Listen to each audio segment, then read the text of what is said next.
Bonjour Daniela, est-ce que tu peux te présenter? Oui, bonjour. Bon, je suis Daniela Rueda Verdugo, je suis le service civique colombienne. J'ai 22 ans et aussi je suis en Colombie, je suis étudiante de licenciature en espagnol et littérature.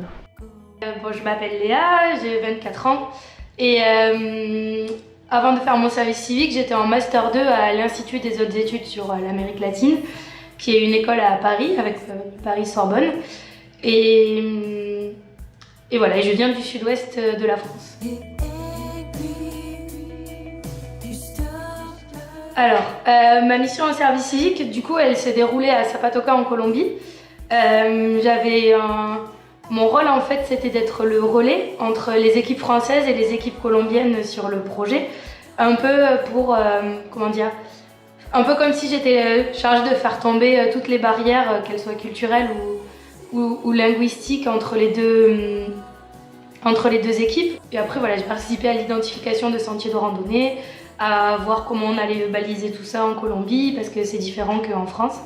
Et j'ai aussi participé à l'organisation d'un voyage scolaire pour 15 jeunes en Colombie. Bon, l'objectif principal est surtout montrer une vision de mon pays, de ma ville, parce que développer un projet de l'autre côté de la mer, c'est un peu compliqué. Donc voilà, je pense que c'était mon rôle principal.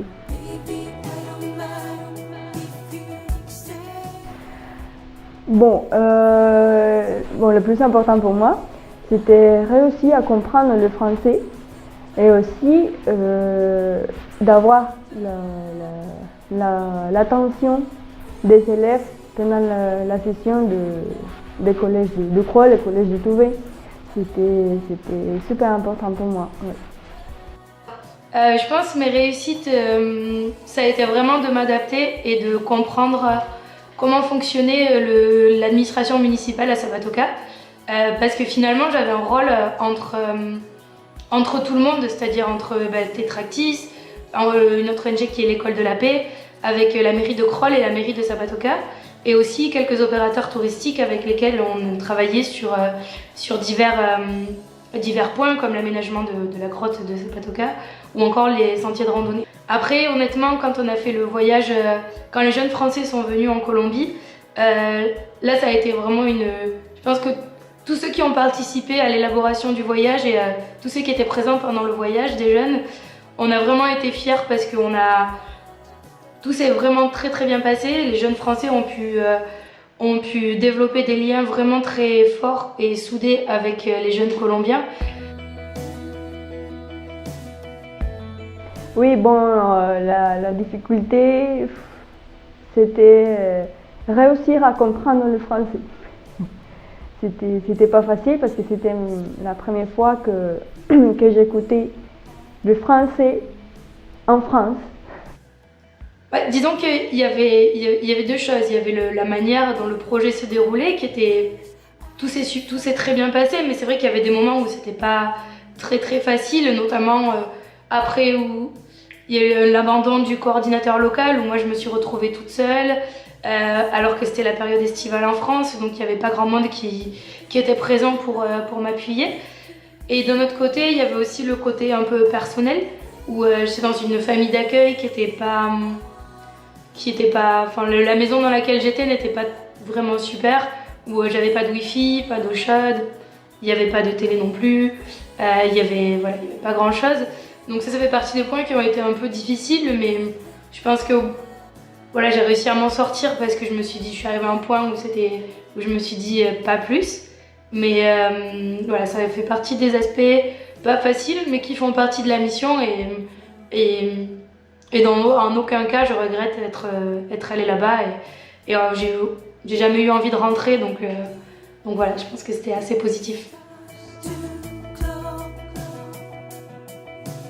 Le travail en équipe, parce que je pense que en Colombie on travaille surtout toute seule, mais ici pendant le projet, pendant ce travail, je dois travailler avec plusieurs personnes et demander l'avis de toutes les personnes.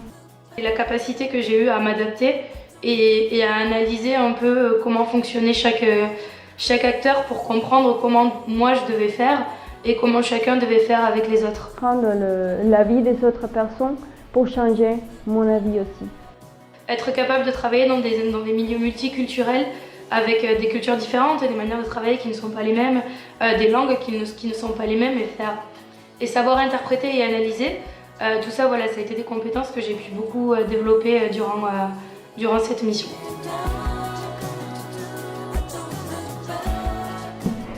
J'ai deux anecdotes. Donc la première c'était l'ubication. L'ubication à Grenoble et à Crolles. Au début j'étais perdue. Je ne savais pas comment m'ubiquer. Donc j'avais toujours avec moi une carte de Crolles et de Grenoble pour m'ubiquer parce que j'étais toujours perdue. C'était drôle aussi parce que j'étais au milieu de la rue avec ma carte, comme ça. Bon, je suis voilà. La deuxième, c'était réussir à tout comprendre. Hein.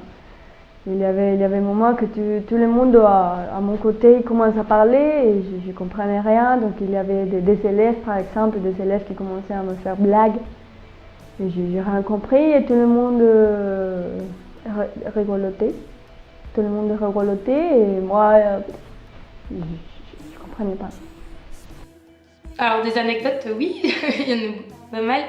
Je pense surtout à cette fois où pour justement le besoin de la mission, le besoin d'identification des sentiers de randonnée, on est parti avec le coordinateur, on est parti faire une randonnée de à peu près 30 km en un jour, où on est parti à 4h30 du matin et je crois que je pouvais pas me lever beaucoup plus tôt, c'était assez rude.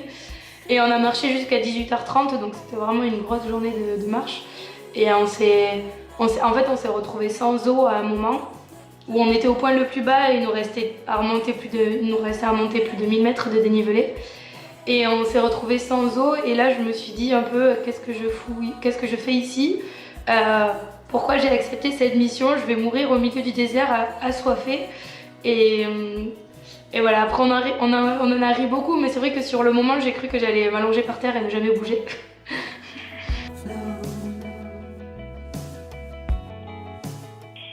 Oh oui, venez tous faire du service civique, c'est cool. Oui, parce que je pense, alors je parle comme étrangère, parce qu'en Colombie, le programme de service civique n'existe pas.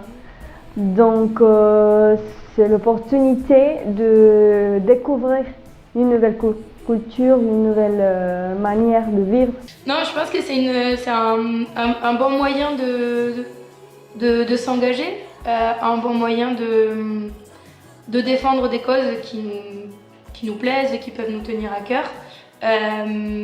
Et voilà, ça permet aussi de rencontrer, de travailler dans des collectivités territoriales ou dans des ONG, de connaître des mondes que peut-être on connaîtra qu'une fois dans notre vie ou pas, ça dépend des gens. Mais en tout cas, ça nous permet voilà, d'ouvrir un peu nos écoutilles et de sortir un peu de notre monde dans lequel on est. Donc c'est cool.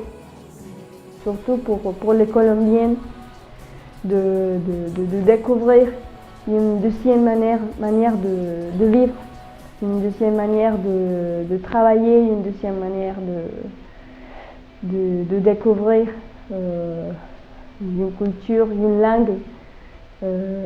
Voilà.